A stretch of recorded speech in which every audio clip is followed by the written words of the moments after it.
Hi guys, welcome back to Locals Update, episode 10. Finally hit the double digits for Locals Update. Absolutely crazy.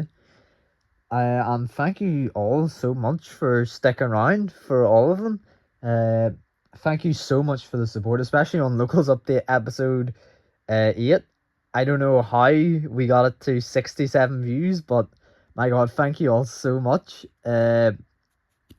And I will continue to try make some great content that you seem to enjoy.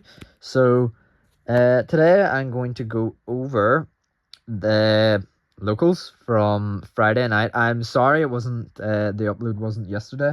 I was busy doing some stuff, but yeah. So I'm gonna go over the deck I brought. I ended up winning two and drawing two.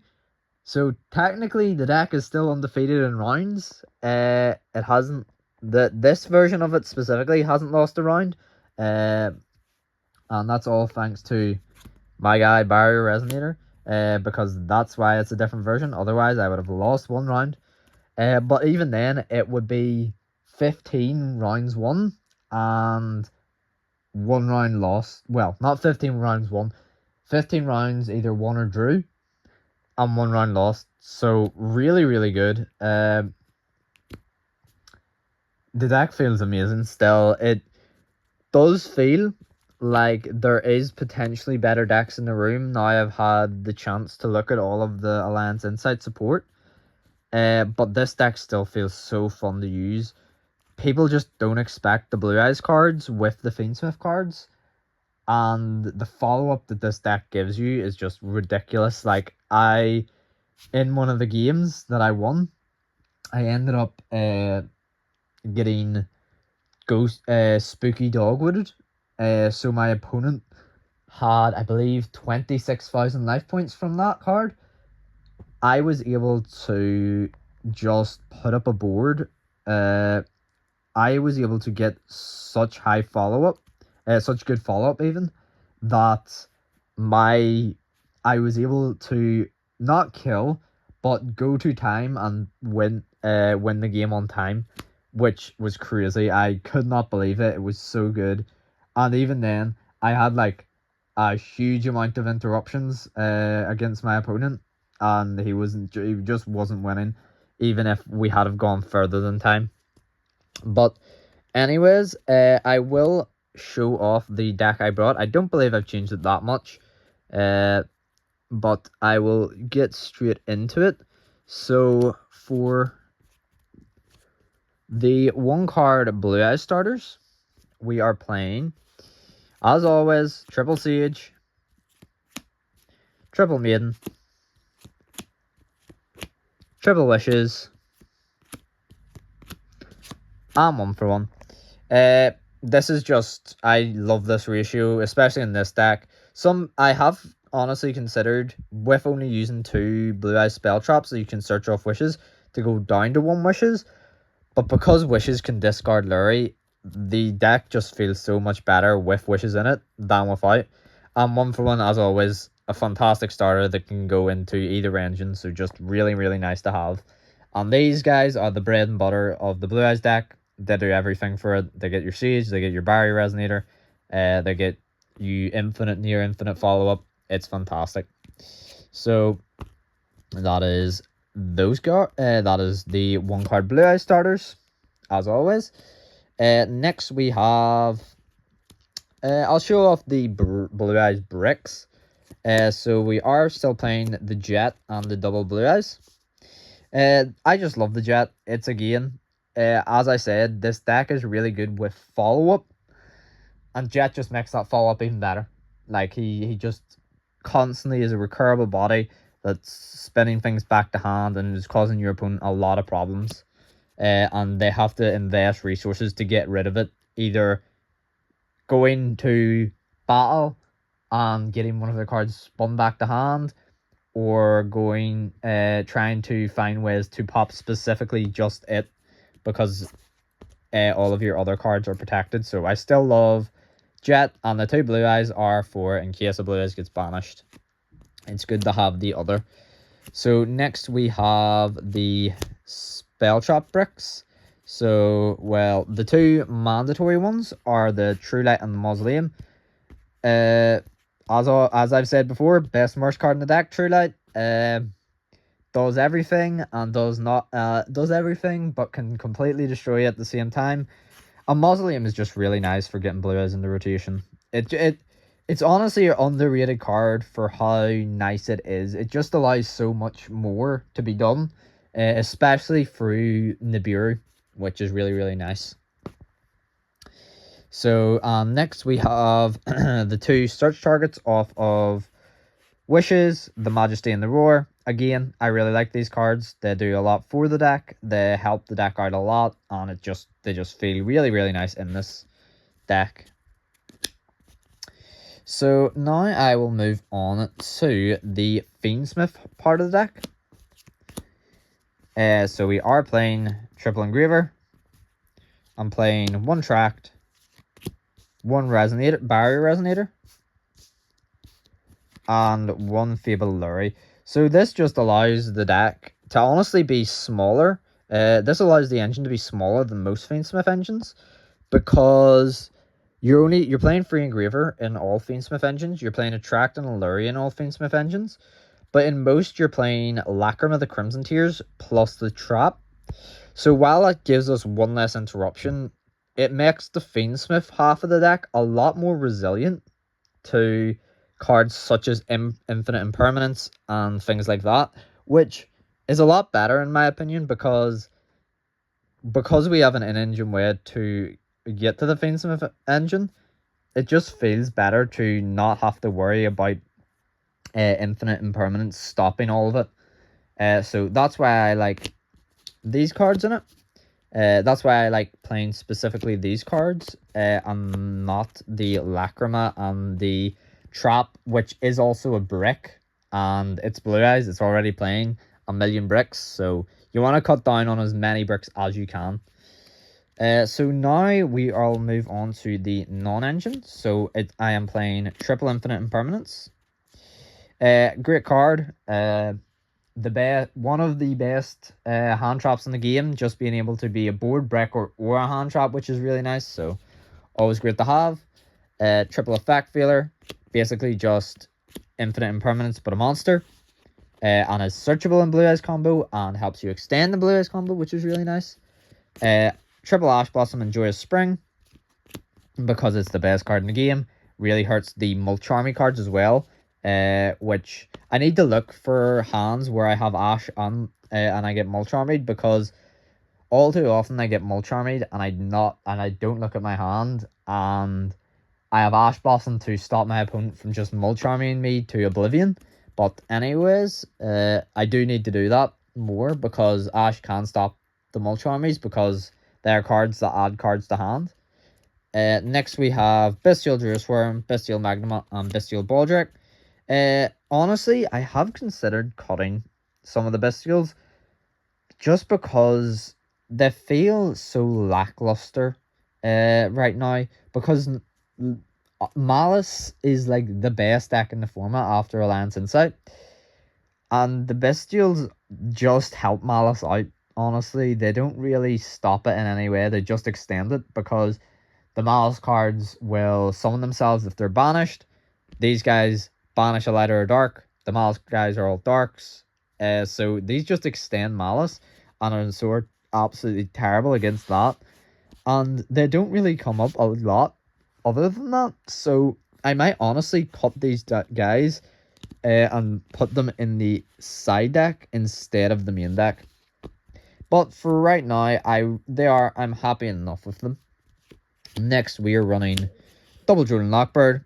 I love this hand trap. It's just, well, I don't love it when it's used against me, but I love using it against people, because it's super strong, just at stopping a lot of decks. Rogue decks hate it. A lot of the meta decks hate it. It just is a great hand trap. And then the other, the third Drooling Lockbird, which would be a Drooling Lockbird if I had a third Drooling Lockbird, is Nibiru the Primal Being. Honestly, I lie. Bestial Baldric would probably be the third Drooling Lockbird, because it's just okay. But yeah, I like Nibiru because Cross-Sight's in here, and Nibiru is a good hand trap against most decks. Like, most decks might have a way to stop it, but they don't want to use that way. Like, in this deck, for example, I'll show a bit later, but DDD, we have High King Caesar. Doesn't really want to use up one of its summon negates to just stop Nibiru, but so it can be quite annoying. And it gives you a lighter dark engrave to potentially extend with bestials. And then finally we have Cross-Out and Call By, the hand trap killers. So that is it for the main deck. Now I will move on quite quickly to the extra. So for fusions, we're playing the 1 Neo Blue Eyes, the 1 Blue Eyes Tyrant. I believe this is a new edition. I don't know if I showed it off. I might have showed it off in Wednesday's video, but the fiendsmith Desiree, this is basically just a Omni Negate that is really, really good in fiendsmith, is repeatable in fiendsmith with the fiendsmith engine as well. And I just kind of like that idea of, if I want to go to constant grind games, getting out Desiree multiple times is a really good idea. And then obviously the Necroquip Princess for fiendsmith shenanigans. So that is the fusions. Then the synchros, I am playing Spirit, double Spirit, because I end on double Spirit in the typical 1-card combo, and it's really strong. The Moonlight, the Lightstorm, and the Ultimate Spirit. Absolutely love all of these guys. This being able to be made really easily is so nice. And these two are just great cards for follow-up. And as I've said, Blue Eyes loves going to the grind game, trying to just outplay you in follow-up. It feels amazing having these guys resetting the spell trap and resetting and resummoning a light dragon, which is typically the spirit, so that I can make the next synchro that I have, and the last one, the Bestial Dispatter. This guy is just amazing. He fixes so many problems with the deck, because the deck does struggle a bit with having things banished. With Dispatter, you just don't have to worry about it anymore. If anything gets banished, it's honestly a help to you, because you can go, okay, next turn, I'll go Dispatter, bring back, a Fiendsmith Engraver, and now suddenly you have full Fiendsmith combo, because Dispatter can bring him back. So the once Xyz monster we're playing is the DDD Wave High King Caesar. His name is always a mouthful. This guy is just Nibiru protection, so really, really nice going first. And it just makes it just is such a strong card. Being able to just stop summons from my opponent can just be absolutely detrimental, especially in my locals, where I've said before, White Forest Azamina runs absolutely rampant. Being able to stop their Hallowed Azamina fusion is so, so strong. Finally, we have the Link monsters now. So I am playing Double Spirit, the Fiendsmith Requiem, and the Fiendsmith Sequence. So this is how we get into the Fiendsmith Desiree. And it basically just fuses into a Fiend Fusion using shuffling in monsters, its materials from the graveyard. So really, really nice for recurring. And then it equips and makes the monster untargetable. So Fiendsmith Desiree can't be dealt with by using Imperm, which, as I said, it's a great card because it's a board breaker. Sequence makes it so that Desiree can't be dealt with just an Imperm. And then obviously Requiem gets you full Fiendsmith. Spirit gives you at least a Blue Eyes and really good follow-up. So I love having just two of them in deck, just in case the first one gets Impermed. And then I'm sitting looking for a way to get the rest of the cards. What am I on about? I'm sitting looking for a way to get the what is it called? I always forget what it's called. The Mausoleum of White. That's what it is. And then yeah, so all really good. For the side deck then, I am playing Triple Ghost Ogre. I really like this card, honestly. It does quite a bit. In the matchups it's good against, it really is. It's really good, but it's only in those specific matchups where it's really good. So if I come up in those matchups, I'm always siding it in. Typically for like the bestials, I find. But yeah, really good card. In the matchups it's good with. Next we have Double Nibiru. This is for decks that really hate Nibiru. Just being able to see it more consistently is obviously good. And it's also an okay discard if you see more than one of it. Next we have the one Ghost Spell. This was basically just a side option for if I saw my opponent playing Ghost Spell, I would side put out most likely a Drolin Lockbird or a Nibiru, or even the Bestial Baldric, and side in Ghost Spell, just because it is a very annoying card against the Fiendsmith engine and some of the Blue Eyes cards, because it just stops you from moving stuff from your graveyard. So that it can be quite annoying, and is also kind of nice for protecting some of your Blue Eyes cards. Next we have the one Chaos Hunter for playing against Malice. It isn't at my locals yet, but I feel like it will be coming soon, so I do just play it just in case. Next we have the Branded Regains for the branded packet, the Bestial package of the Triple Libellion and the Double Baldric. I honestly never side into these. I probably will change these out, but for right now, I feel like they're okay. And finally, we have the two sad little girls in Ghost Mourner and Moonlit Chill. Which, again, I never side into them, but they're there just for, honestly, extra hand traps for if I'm going second and I really need just no bricks in the deck at all. I need just every hand trap possible to stop my opponent. That's why they are there. So, thank you guys so much for watching. Thank you guys for staying tuned till the 10th episode of Locals Update. As always, this deck does feel great. I do love it, but I am thinking about potentially for Nationals, which is coming up quite soon. I am thinking of potentially playing a different deck, but I will let you know if that deck comes to fruition. But it is using some of my old favorite cards. So, as always, thank you guys so much for watching, and I will see you all later. Goodbye.